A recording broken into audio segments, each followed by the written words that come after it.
Alright guys, welcome back, and we are at the Warframe of the hour. Hydroid Prime in all of his glory, king of the sea, pirate himself. Now before they even released this bad boy on vacation, saw a lot of people putting out their videos. I was like, man, I've already said it at the time, his design is good. I like his design, I like how they designed him. The weapons he came with, you know, Ballistica Prime, nominate Skylar Prime for him. It's really well done what they did with Hydroid Prime as far as with the design. I like it. And as for the build, I didn't really put no Forma into this guy. As you can see, like, he came in just with this. He came with a D polarity with a V and 2 dashes, which is really nice. So I could just fit in that fleeing expertise and streamline in there. Prime flow is there, prime continuity. I have redirection and vitality on this guy. And I have curative undertow, but I also have corroding barrage in there, so I could fit both of them in there really nice. The thing about with Hydroid Prime is that he has a number of visual effects that happened to him when he got released that I noticed. And let me see. Tempest barrage, from the way I was looking at it, it seemed like they added a little bit more definition when it came to the barrage, as you can see right there. But more importantly, his ultimate, as you can see, his tentacles has like a little scales on them now, so it has a little bit more definition on his tentacles, so it's really nice, as you can see right there. So it's not too shabby. I actually like how his tentacles look now. It looks really, really nice. And as far as with him overall compared to the original, let's just say he got a boost yet again.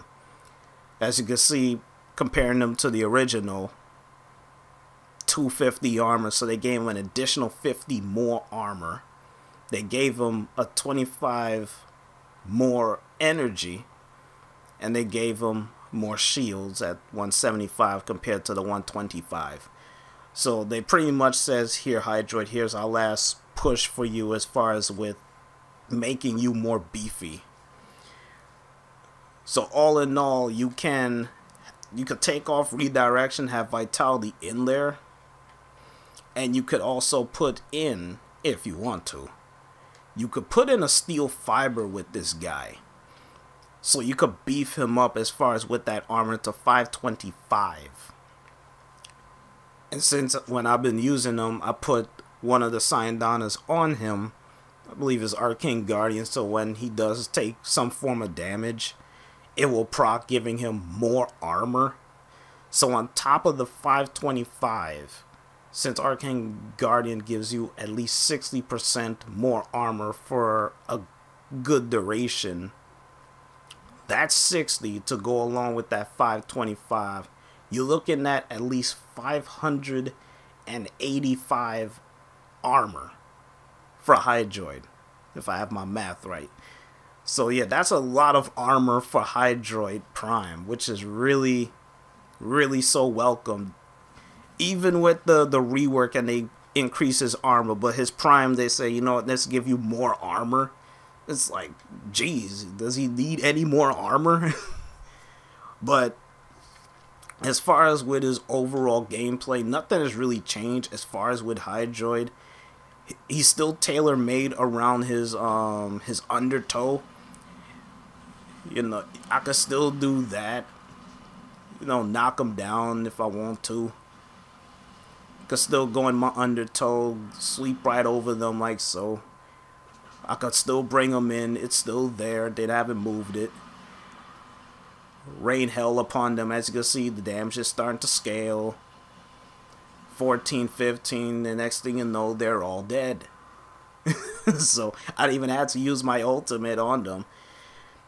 They're practically dead just by me going in my undertow. Because, again, based on this rework, Hydroid don't care about enemies scaling so much.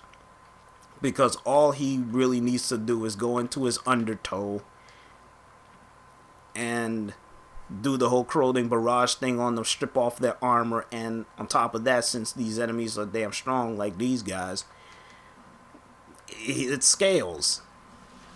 So all I do is just go like this, and as you can see, the damage starts going off already. Corroding barrage, strip off some of their armor just a bit. See, 10k, 11k, 13k, 14, and boop, they're already dead.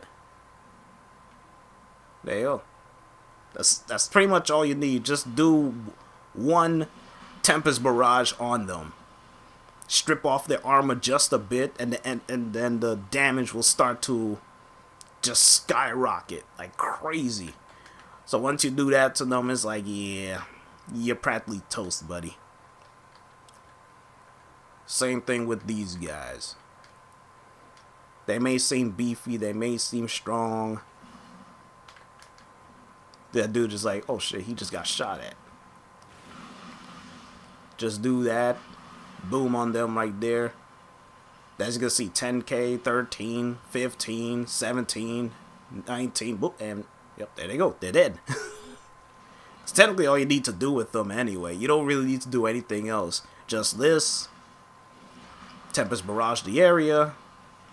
And they'll be dead. So Hydroid Prime is just the same as the original. It's just that he has more armor, more shields, and more energy. And he looks much more cooler and better now. So is he built for endgame? It depends on how you play with him. You have to be in your undertow because he's tailor-made around being in his undertow.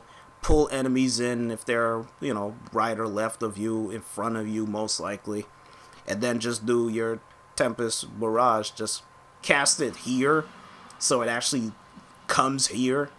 I've seen people put theirs way out there. It's like, oh, it's still gonna land here. No, it's gonna land over there. Where you put your cursor is where it's gonna be going. So just do that. And while you're down here, you could just pop out like this. Or if you're like this, you could just roll right out of it. So he is King of the Sea. Hydroid Prime is getting much love, much respect around the Warframe community because of his rework. And now in MOT, people want to use Hydroid for long duration runs because here it goes again. He doesn't care about enemy level scaling because once I drown you, strip off your armor just a bit, the damage will just scale like nuts. Next thing you know, they'll just drown and blah and all that kind of stuff. So Hydroid Prime doesn't care about enemy level scaling. He'll kill anybody who's in his undertow. So King of the Sea, he's amazing. Hydroid